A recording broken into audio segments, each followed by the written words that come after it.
Next up, we're going to talk about the digital economy and Europe's role with it. And your moderator will be Ryan Heath, who is the author of, I think, already a must-read column on EU politics. It's called The Brussels Playbook. It lands in your mailbox every morning at 7 o'clock, we hope. You can sign up for it on our site. It is free and it is great. Ryan, come up. And joining him will be Ansip, who is the Vice President for the Digital Single Market, Marietje Schaake, who's a member of the European Parliament, and Mazzella, who is the Chief Executive Officer of BlaBlaCar. Okay, coming up, guys. And I just want to say, well, yes, a round of applause, first of all.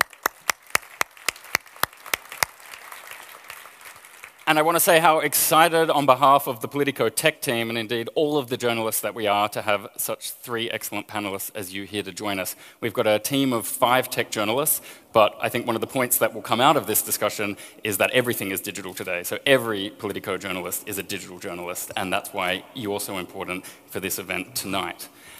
We've got a little section in the morning playbook called Facts of Life. And so I think the fact of life to address here is that we're no longer talking about a digital sector in the economy. We're talking about an economy that is digital. So on that note, I think we want to go straight into the discussions. We've got, with Mr. Ansip, the key decider, the man in Europe's hot seat when it comes to digital issues. With Marietje Schaake, we've got the key connector. I don't know a more connected person in town and as a young global leader across the world for all of the issues that she's involved in. And we've got the key guinea pig. We've got Mazzella up the other end here. He is a hero, in my opinion. He not only transports 2 million people a month with BlaBlaCar, he created a startup that is hugely successful. He did it in France, and that takes a lot of work. And he's still here. We're going to ask him about that later. He didn't run off to Silicon Valley like a lot of people have felt forced to do. So I think what we need to do is go straight into your views, Mr. Ansip. We've got an economy that is digital, but Europe is divided about that fact. They're divided about whether to accept it. So I want to ask, what are you going to change in that regard with your digital single market plans? And why should we believe you this time? Why is this time different? I would like to create digital single market in the European Union, and I would like to do it together with you and together with Politico. We were able to create a single market in physical meaning, but sorry to say, digital single market does not exist yet in the European Union, and cost of non-European digital meaning is huge. According to analysis prepared by the European Parliament, 340 billion euros per year. So, but this is not a question just about money.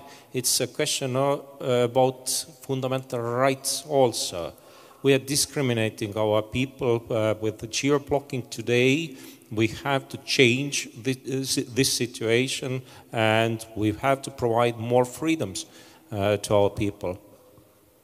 Digital single market, it's about growth, jobs, and more freedoms.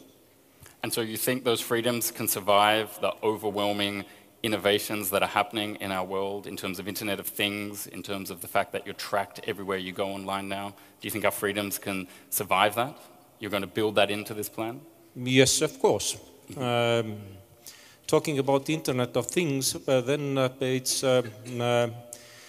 very difficult to imagine Europe and Internet of Things, connected cars without digital single market. Yes, we have already some really good examples about connected cars, for example, about new platforms. Scania is able to get information from all their cars. They connected 110,000 cars already after every 5 minutes. They are even able to create track trains. Distance between cars is very short, but when and this way we're talking about cars. So doesn't sound like a very connected car. In this way, those Scania cars they are able to save 5 to 6% from your fuel, but it means if the driver of the first car has to push on brakes, then all the other cars, they have to stop automatically. So Scania was able to do this, but does it mean that all those companies in Europe, they have to create environment for their products themselves in the European Union? We have to create environment which allows to scale up for startups here in the European Union. We have to provide a really good business environment also for our big industries here in the European Union. Indeed. Now, Frederick, do you believe, Mr. Ansip, do you think that you're going to get what you need to stay in Europe and not only start in Europe out of a plan for a digital single market? And what are you looking for in that plan? I'd say, first of all, I want to, and I think we will.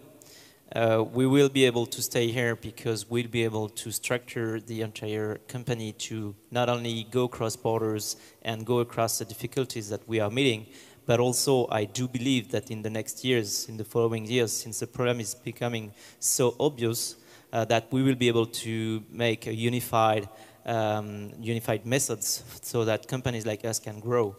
We begin to see that because we gave the example of Spotify, which is a company which went to the US and then it's coming back on the market here. But there are also other companies which were born here and which are now totally global, like Criteo, like King, like Just Eat. Like those are global players born in Europe, and they've been expanding a lot. So it is now possible to create actually companies which are really global, made in Europe.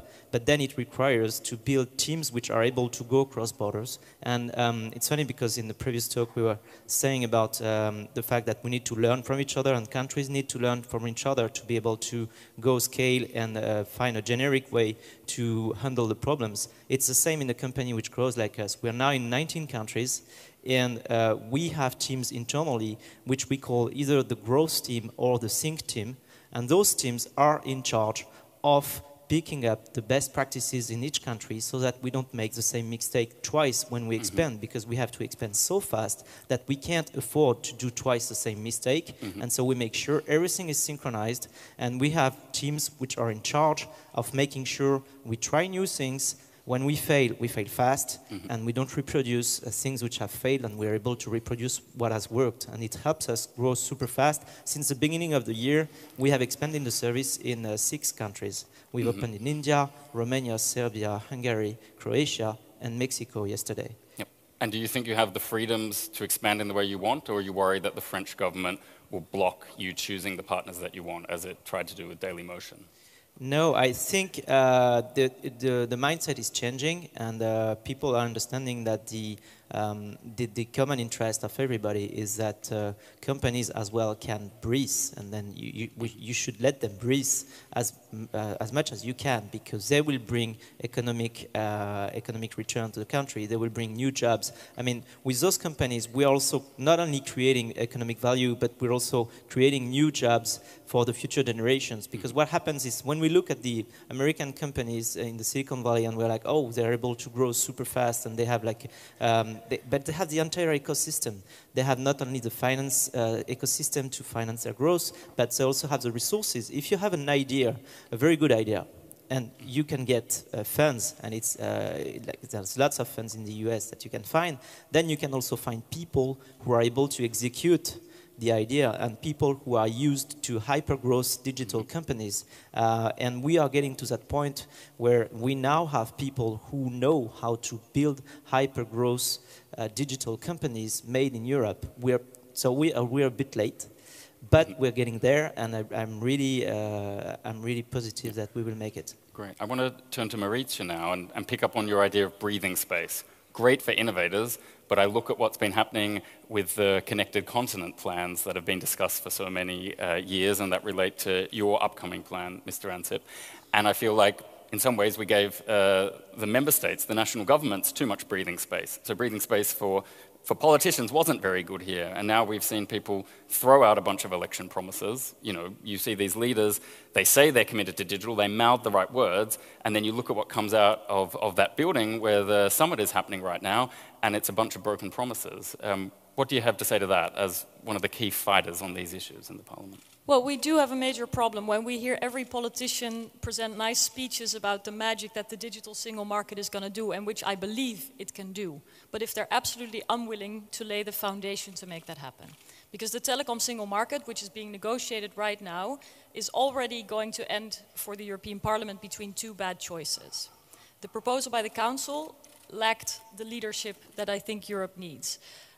We need to ensure that we create an environment for startups like yours where there's no barriers and where government does not get in the way, so that you can do what you do best, which is innovate, scale, have new ideas, create jobs, and make sure that Europe is the smartest, most successful continent. And for the telecom single market, there are three things that are important, net neutrality being one of them. And I want to zoom in on that issue particularly because I think it is one of the key foundations for the digital single market as well, because it allows fair competition in the digital single market.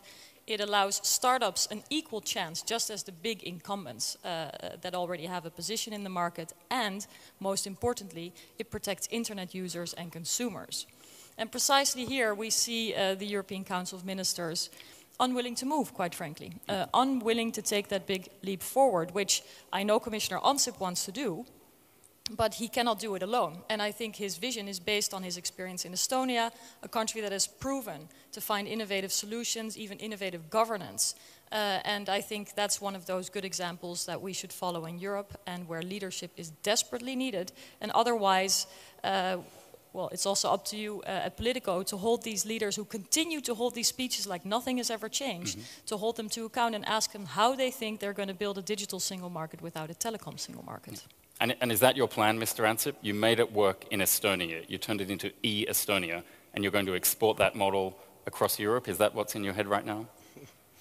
I think it's impossible to copy experience we have in one member states, especially from the more small member states in all the other EU member states. Situation is different, histories is different. Yes, we have a lot of really good examples of internet-based e-solutions from all the EU member states, but talking once again about digital single market, we have to talk also about lack of interoperability. We cannot use those really good solutions in some other countries, traveling to somewhere else, and this is a huge problem now in the European Union. But back to telecom single market, you mentioned, we all know that it happened already in the year 2006 when Vice President Viviane Reding made a proposal to abolish roaming surcharges. Neelie Kroes, as we know, continued with this job, and now where we are. But you're cutting loose, aren't you? Like we've seen copies of the early copies of the digital single market during the last EP elections, all the candidates who were running for the President of the European Commission promised to abolish roaming surcharges, and according to my understanding, all the politicians, they have to keep their promises. And I agree with Mariette, this proposal we got now from member states, 5 + 5 + 5, 5 minutes per roam like at home for phone calls, 5 SMS messages, roam like home during the 7 days per year. And but what about the rest? The Council have got their proposal on the table. 5 megabytes for data also. So you open your iPad, put your PIN code, and But are you prepared to walk away from the rest in order to get your new plan that's coming on the 6th of May to make sure that gets the attention and the work that it deserves? Are you going to give up in the Council on sort of the 4 other sections of Connected Continent? But until now, we got really strong support from member states, strong support from Parliament. There is consensus in the European Commission. So, as it was said already, optimism is our moral duty, and I'm looking forward quite optimistically. I really hope that we will be able to create this digital single market in the European Union, and it will be beneficial. for our citizens, for our own companies, and also for the companies from the third countries. Now, one of the issues that's obviously going to spark a lot of controversy as we move into these legislative proposals is copyright. Now, you were in the hot seat in another way in 2012 when the ACTA agreement blew up. So what did you learn from that experience? How did your views on copyright and on trade deals more generally, how were they affected by being in that hot seat and seeing all those protests flare up and realizing that the digital world was now coming to intersect fully with politics?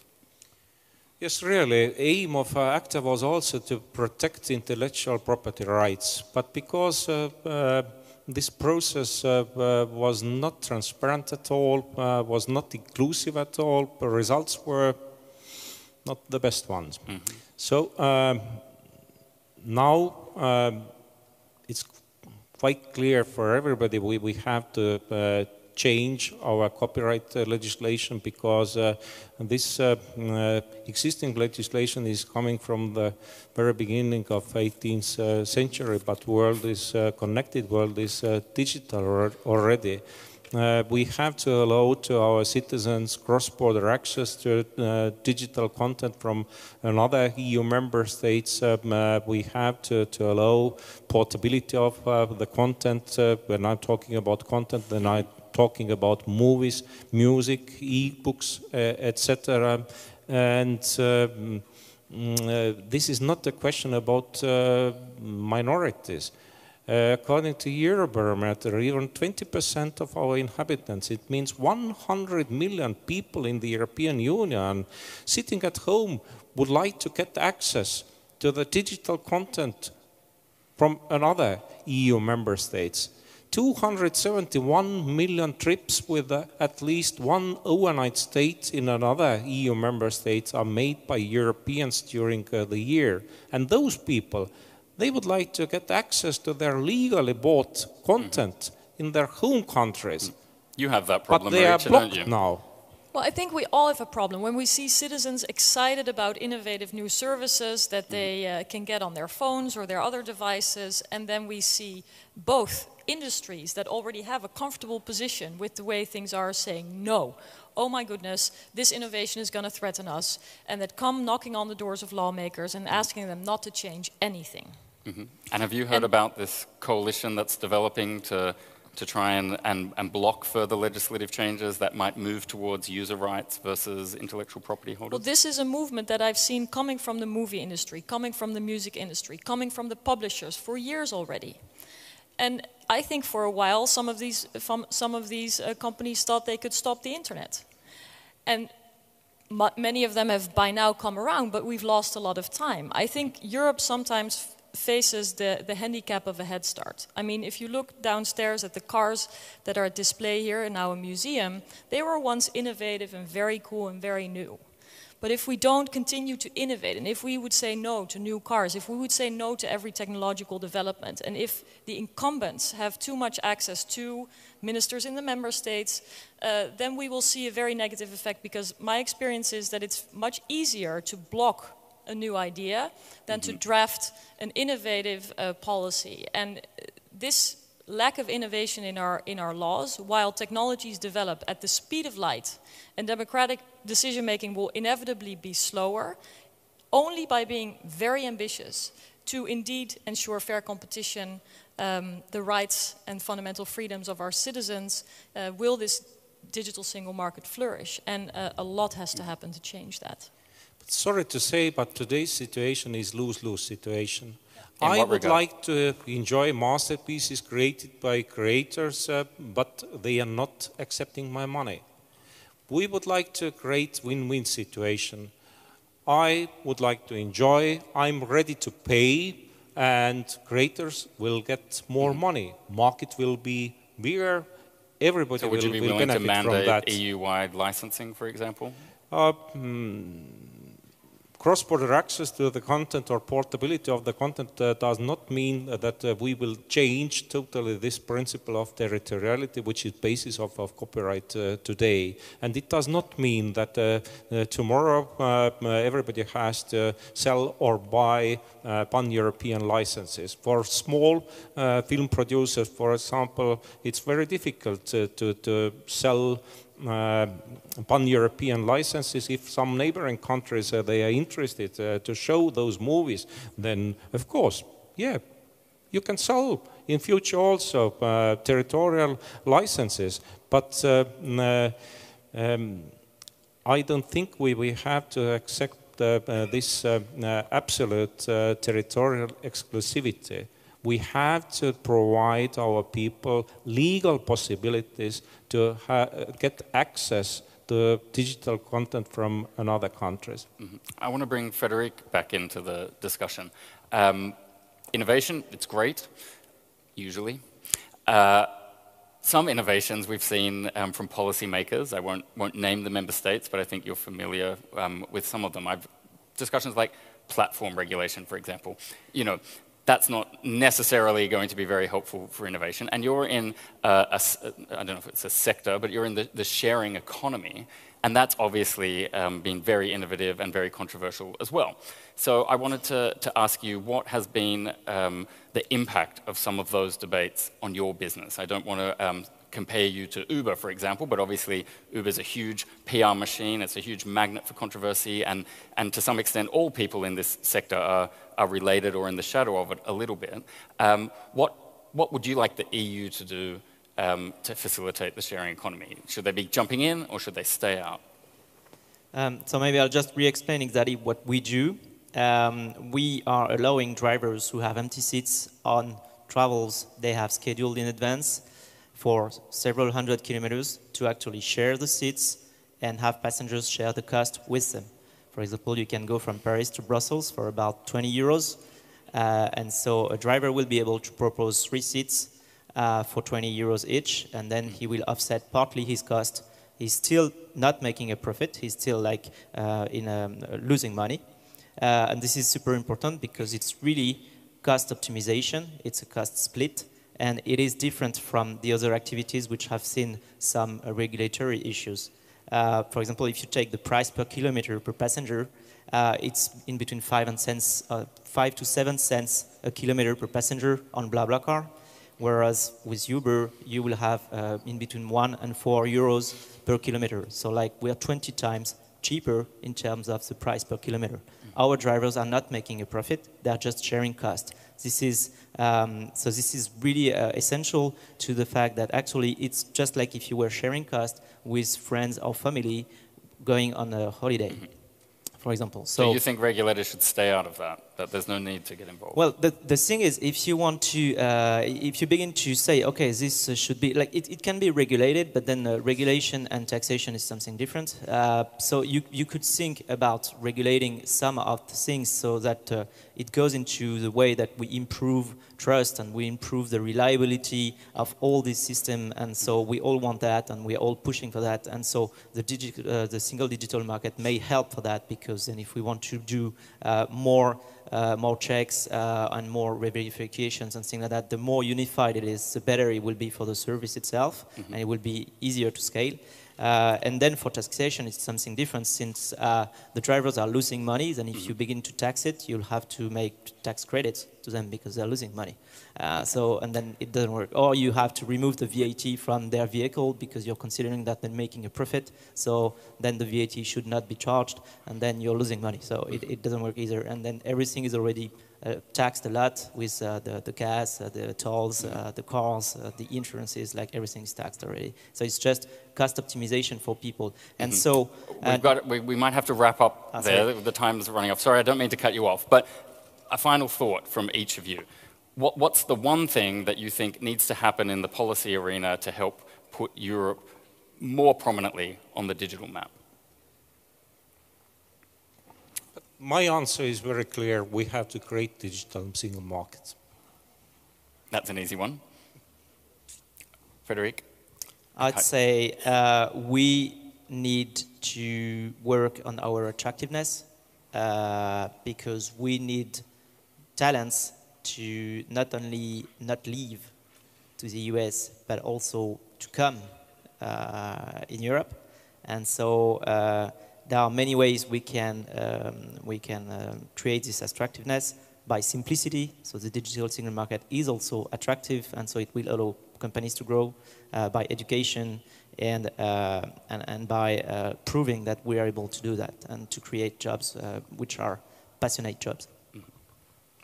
We do need a digital single market, and I think we have to look at the global perspective to see how urgent it is that we start moving. I think we've become too comfortable in thinking that our way of life will be the best and is very comfortable in a changing world, while if we don't move, it's going to be a problem for all of us. And so I think, beginning where I started, when I recalled my conversation with this startup owner, he said, we don't need anything from government. We just need you to get out of the way. And that requires a digital single market so that we can remove barriers, but it requires more. It requires an entire ecosystem of access to capital, access to talent, new immigration laws, easier bankruptcy procedures, fostering entrepreneurship, rewarding people who are creative and who want to take risk. And in this digital space, we see a lot of that, and that's really exciting because it creates jobs, especially for the too many young people in Europe that are now unemployed. Absolutely. Okay, we're going to wrap it up there. Thank you so much for joining us. A big round of applause.